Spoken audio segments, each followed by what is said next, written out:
Hello everybody and welcome to another tutorial. Now in today's video I'm going to be showing you how to use Zoho Mail. Now before we get started, if you'd like to create a Zoho account, I recommend using the link in the description.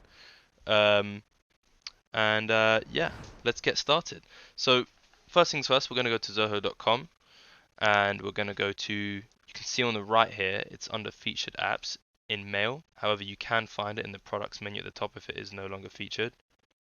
Um, so once you click Mail, it may flash like this quickly and then it will take you here. The reason it flashed like that is because I am already signed in, so you will need to create an account. And as I said, if you are going to create an account, I recommend using the link in the description rather than just going straight to zoho.com. So anyway, once you're on zoho.com/mail, you're going to want to click access Zoho Mail. So let's go. This will take us through. Now, it's asking me to add my phone number. So I'm going to add that very quickly and I'll be back. Okay, so now that I've added my phone number, it's taken me immediately to the create mail account section. Now, you just saw me add my phone number. That's not actually always required, except I've made a few Zoho accounts, so I believe it's checking if I'm a robot or not. So if you're creating it for a company, these are two different options. The first option is if you're creating it for a company, it's going to be a domain-based email account in Zoho. So you can see it's going to be username at yourdomain.com. So if you have tutorials.com, you can create an organization where you can have multiple usernames under tutorials.com. This is very similar to how Gmail works if you're a business, or maybe Outlook works, but Zoho is slightly different, and in my opinion, it's slightly better. For the purpose of this tutorial, I'm going to create a personal email address though, just because it's free and you'll be able to see the features of email. So it's very simple. I'm going to click create personal address. I'm going to call this Zoho tutorial 2023, and I'm going to do 123 just in case that's taken. And I'm going to click create. Now immediately so it's going to say something went wrong. However, I've had this issue a few times. If this does happen, once you've clicked create, you can see again it's going to say that username is taken. Yeah, so if you have that issue, now normally it should take you immediately through to Zoho. However, because I've had this issue a few times, I think now all I have to do is go to mail.zoho.eu, and before you know it, I should be in my email. Yeah, so this is what it looks like once you've created your Zoho email. It's going to tell you, a few different options. You can manage your local time, you can change your theme, but it's all here. So what this Zoho email is, it's more of a personal email. And I think it's kind of cool because with a normal email, you have to go to say gmail.com or outlook.com and sign in as that email. Whereas on Zoho, you just need a one singular umbrella Zoho account, which mine is over here. And this will enable you to sign in to your email, which is going to be under a completely separate name. Now, I'll see if I can show you over here, but you can see that my welcome email was sent to Zoho Tutorials 2023-123 at zohomail.eu. So that's my email, that at zohomail.eu. Now, like I said, if you want to put your own custom domain at the end, you can, but then you're going to need to set it up as a business. So yeah, so now that we've created our email, there's loads of different things we can do. We can send emails, of course. So you just click new mail in the top left corner, and I'm going to send a test email. So I'm going to send test at zohomail.com. Now I don't know if that's a real email, but it should go through. Do test, and we'll do test again.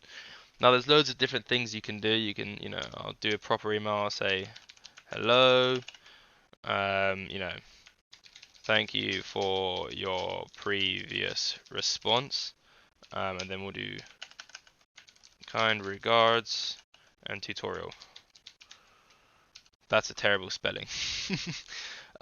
So yeah, as you can see, it's very simple.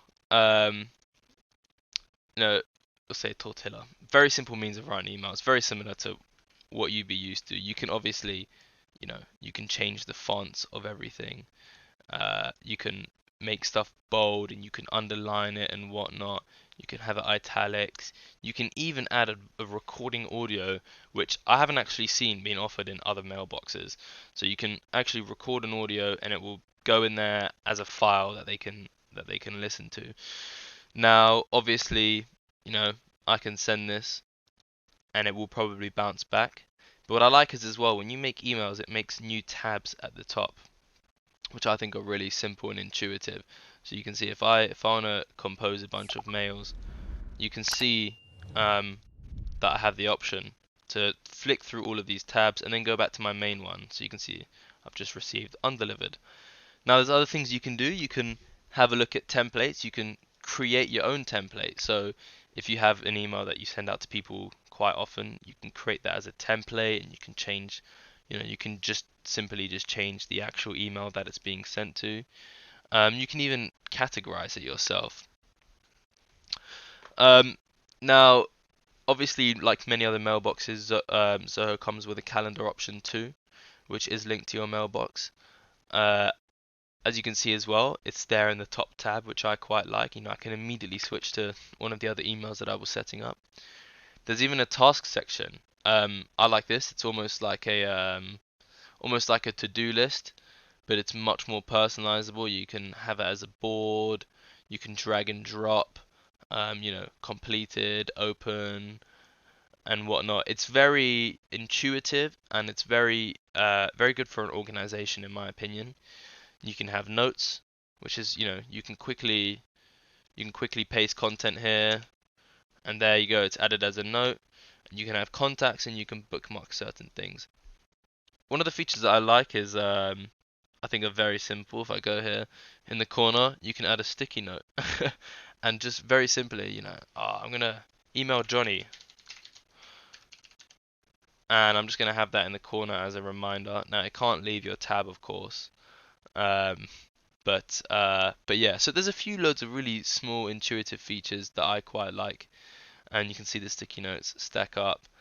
You can even change different appearances, so you can use your system settings. My system is dark mode, but if your system settings isn't already dark mode, you can just switch it. They call it night mode, dark mode, same thing really. And yeah, so that really is everything. The way everything else is very similar to how it works in other email providers, which everyone is. They call it night mode, dark mode, same thing really. And yeah, so that really is everything. The way everything else is very similar to how it works in other email providers, which everyone is.